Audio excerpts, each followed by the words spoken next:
Hello everyone, in this video we are going to tell you some information about English in Singapore.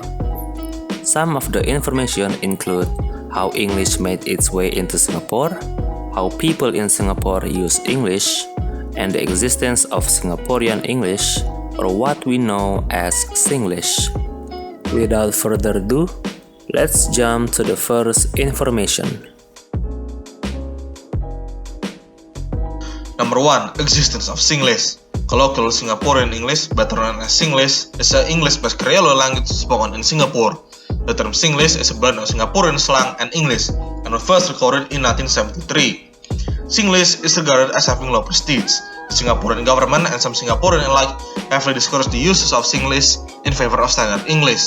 The government has created an annual Speak Good English movement to place emphasis on this. Singlish is so heavily discouraged in mass media and in school. However, there have been recent surges in interest in Singlish usage, sparking several national conversations. In 2016, Oxford English Dictionary, or OED, announced that it has added 19 new Singapore English items such as ngamo, siok, and sabo in both its online and printed version, while words such as lah and sinse were already included in OED's debut, while kiasu made it into the online list in March 2007. The vocabulary of Singlish consists of words originating from English, Malay, Cantonese, Japanese, Hokkien, Teochew, and Tamil. Elements of American and Australian slang have come into Singlish through imported television series and films. Number 2. History of Singaporean English in the early Singlish. Singapore English has its origin in the school of colonial Singapore. In the 19th century, very few children went to school at all, and even fewer were educated in English.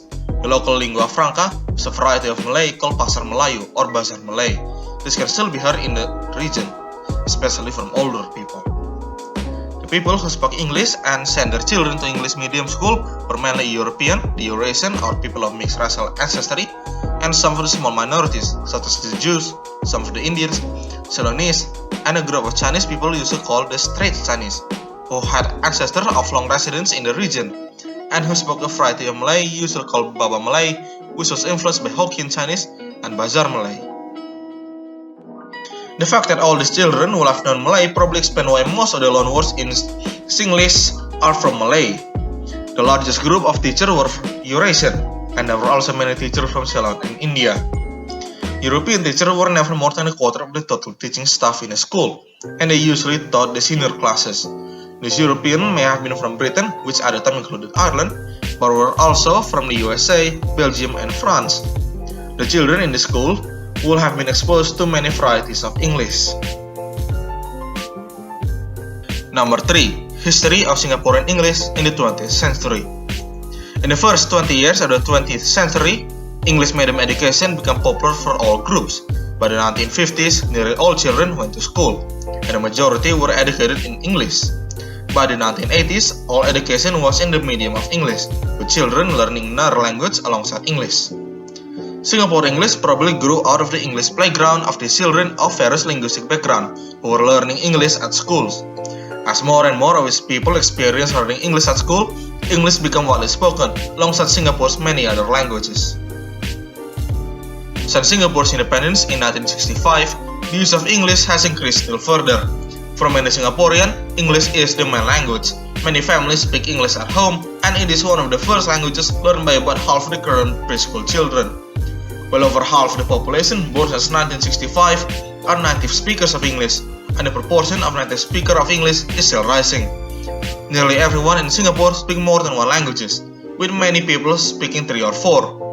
Most children grow up bilingual from infancy and learn more languages as they grow up. Naturally, the presence of other languages, especially various of Malay and of Chinese, has influenced the English of Singapore. The influence is especially apparent in the kind of English that is used informally, which is popularly called Singlish, but which is called Singapore Colloquial English or Colloquial Singaporean English in most academic writing.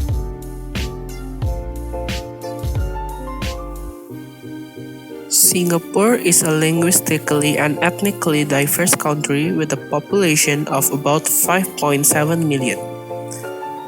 Officially, Its ethnic composition is approximately 76.8% of Chinese, 13.9% of Malay, 7.9% Indian, while the remaining 1.4% are mainly others. Although the English language is excluded from the list of official mother tongues, it is still recognized as an official language for practical reasons such as ensuring socio-economic mobility. This is because the ethnically neutral status of English helps to ensure that the distribution of economic advantage is not seen as unduly privileging or benefiting a specific ethnic groups, which would otherwise raise the danger of inter-ethnic tension. Additionally, the English language represents the idea of modernity and its association with progress, science, technology, and capitalism. So, these are the timeline of the language policy development that happens in the Singaporean English. In 1959, after the political independence, the Singapore government officially accepted Malay as the national language of Singapore. However, its importance gradually declined as a result of the social, political, and economic developments that had taken place. In the 1960s, the government introduced a series of initiatives during the 1960s to implement the bilingual policy in schools. These included making a second language compulsory examinable subjects in the primary school leaving examination in 1966, and then in the Cambridge School certificate examination. To extend the use of second language in school, a range of subjects were taught in this language from the latter half of the 1960s onwards. For example, mathematics and science were taught in English at vernacular primary schools, while civics and history were taught in Chinese at English stream schools. In 1978, a study team led by the Deputy Prime Minister Goh Keng Swee was formed to identify the problems in Singapore's education system. The team's findings were presented in the report of the Ministry of Education 1978, which concluded that the policy of bilingualism was not universally effective. The conclusion was based on the finding that over 60% of the students who sat for the PSLE and the GCE O-level examination from 1975 to 1977 had failed either one or both language. English and Mandarin were new language to most of the Chinese students, as 35% of them spoke dialects at home. The team also made assessment that students were unlikely to achieve the same level of proficiency for both English and their mother tongue. This study, led by Goh, was a milestone in Singapore's bilingual policy. The study also resulted in the introduction of the new education system in 1979, which entailed a major restructuring of the education system into one with ability-based streaming at the primary and secondary levels. In 1979, passing a second language became a pre-university admission requirement. To encourage effective bilingualism, language performance also became part of the criteria for university entry by the early 1980s. In 1980, Mandarin became a compulsory second language for Chinese pupils in English medium schools. This policy was subsequently extended to the other mother tongue language, making it compulsory for Malay and Indian pupils to study Malay and Tamil respectively. However, non-Tamil Indian students have been allowed to study Bengali, Gujarati, Hindi, Punjabi, or Urdu as a second language since the 1990s. By 1990, the number of direct-speaking Chinese households had fallen significantly, while the number of Mandarin and English-speaking families had risen. However, with the increasingly widespread use of English among Singaporeans, the number of Mandarin-speaking households has been on a steady decline since the 1990s, and the proportion of Malay and Indian children using English at home has been on the rise. The trend of more Singaporeans speaking English at home has resulted in varying levels of proficiency in the mother tongue language among students. Major reviews on the teaching of mother tongue language in schools have been conducted since 1990 in response to this trend. In June 1991, the Chinese Language Review Committee was formed to evaluate how Chinese was being taught in the schools. Led by then Deputy Prime Minister Ong Teng Cheong, the committee released its report in May 1992, and its recommendations were accepted by the Ministry of Education. These include renaming the subject of Chinese as Chinese language, when it is a second language, as a higher Chinese, when it is a first language, so as to correct the impression that Chinese was an unimportant subject, and allowing selected students beyond the SAP schools to take higher Chinese and Chinese literature in the GCE O-level examination. In 1999, Malay and Tamil language review steering committees were also established, chaired by Minister of Education Teo Chee Han. Following the reviews, B syllabus for Malay and Tamil language were introduced. In addition, new programs and facilities for teaching higher Malay and higher Tamil were developed. In this section, I'm going to explain the vocabulary differences between the Singaporean English and the normal English. First of all, Singlish vocabulary formally takes after the British English, although naming conventions are in a mix of American and British ones. Singlish also use many words borrowed from Hokkien, the non-Mandarin Chinese language native to more than 75% of the Chinese in Singapore, and from Malay. In many cases, English words take on the meaning of their Chinese counterparts, resulting in a shift in meaning. Vocabulary is also taken from Indian words such as dai, meaning hey, gundu, meaning fat, and much more.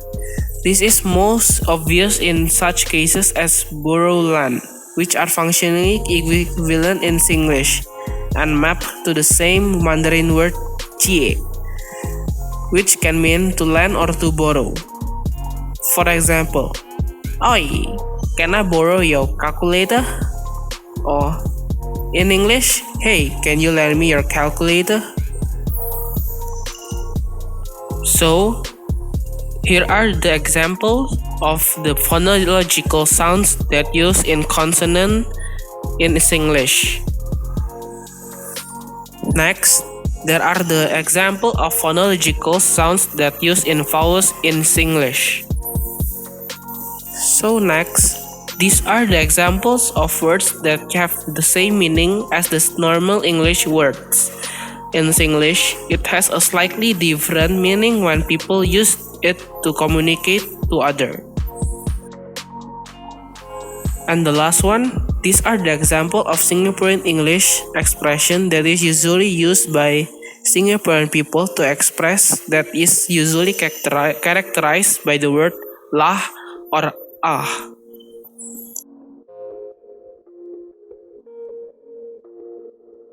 Now, let's talk about how English is used as a working language in Singapore.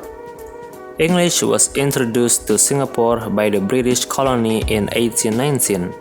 The British established a port, later a colony on the island. English has been the administrative language of the colonial government, and when Singapore gained self-government in 1959 and independence in 1965, the local government decided to keep English as the working language. On 8 December 1959, then Prime Minister Lee Kuan Yew made his first key speech on the importance of a bilingual education system at the Gay World Stadium. In Singapore's context, bilingualism entails an emphasis on using English and the respective mother tongue languages of the three main ethnic groups, which is Mandarin, Malay, and Tamil. English was chosen by the government as Singapore's working language given its importance as the language of international business, diplomacy, and technology. A common knowledge of English would also bond the different ethnic groups by enabling them to communicate with one another. In addition to English, Prime Minister Lee Kuan Yew firmly believed that knowing one's mother tongue was necessary because it provided access to one's cultural heritage, thereby strengthening one's values and sense of cultural belonging. It is not against the law to speak mother tongue during working hours. It is actually okay for people to speak their mother tongue anywhere at work as long as it does not harm the business or compromise safety at work. Despite the fact that Malay is the national language of Singapore, government buildings are often indicated by signs in English and not Malay. Comparing the relative occurrence of English and Malay in building signs, the use of the working language, which is English, is far more common in Singapore's linguistic landscape than that of the national language, which is Malay, which is limited to ceremonial purposes only. This can also be seen on the entrance sign to most ministries and government buildings, which are expressed only in English, the working language. Now we have reached the end of the video. We hope all the information that we have provided can be useful to those who watch these videos. This is as far as we go. Thank you for watching.